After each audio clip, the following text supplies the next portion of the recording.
हमारे जीवन में ज्यादातर परेशानियां हमारे मन और विचारों से ही शुरू होती है। जैसा हमारे विचार होते हैं वैसे ही हमारा स्वभाव हो जाता है, और जैसा स्वभाव होता है वैसे ही हमारे कर्म होते हैं। जिस इंसान की सोच अच्छी होती है उसके कर्म अच्छे होते हैं, और जिसकी सोच बुरी होती है उसके कर्म भी बुरे होते हैं। दोस्तों, एक बार की बात है, गौतम बुद्ध प्रवचन देने के लिए किसी गांव में गए थे। उस गांव में लगभग सभी लोग गौतम बुद्ध को बहुत मानते थे और उनके बताए मार्ग के अनुसार जीवन जीते थे। उसी गांव में एक गरीब औरत थी जो गौतम बुद्ध को बहुत मानती थी, लेकिन उस औरत का पति गौतम बुद्ध को पसंद नहीं करता था। वो हमेशा गौतम बुद्ध की बुराई करता था। उसका मानना था कि गौतम बुद्ध एक ढोंगी है और माया करके लोगों को अपने बस में कर लेता है।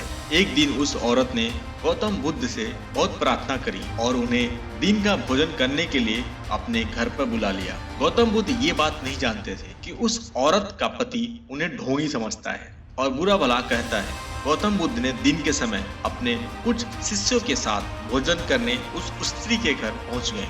दिन का समय था, उसका पति घर पर नहीं था। उस औरत ने गौतम बुद्ध का स्वागत किया और उनके लिए खाना लगाया। जैसे ही उन लोगों ने खाना शुरू किया तो अचानक उस महिला का पति भी घर पर आ गया। अपने घर में गौतम बुद्ध को देखकर वो गुस्से से लाल हो गया। गुस्से में आकर उसने गौतम बुद्ध को और उनके शिष्यों को बहुत बुरा भला बोला और उनके पास रखा भोजन भी फेंक दिया।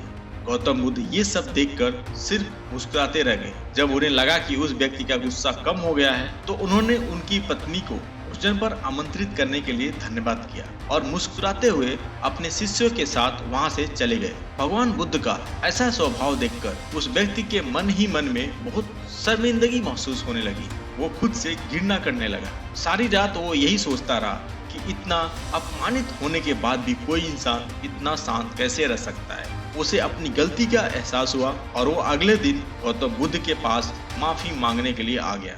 उस व्यक्ति को माफी मांगता देख गौतम बुद्ध ने उनसे कहा, तुम जो कुछ मेरे साथ किया वो कल किया था और आज एक नया दिन है। मैं बीते हुए कल को याद नहीं रखता, और जब मुझे याद ही नहीं है कि कल क्या हुआ तो तुम्हें उसके लिए माफी मांगने की कोई भी जरूरत नहीं है। गौतम बुद्ध की बातों ने उस व्यक्ति की आंखें खोल दी और वो इंसान गौतम बुद्ध का भक्त बन गया। आपको ये स्टोरी कैसा लगा कमेंट करके जरूर बताएं और चैनल को सब्सक्राइब करके वीडियो को लाइक करना ना भूलें। मिलते हैं अगले वीडियो में। धन्यवाद।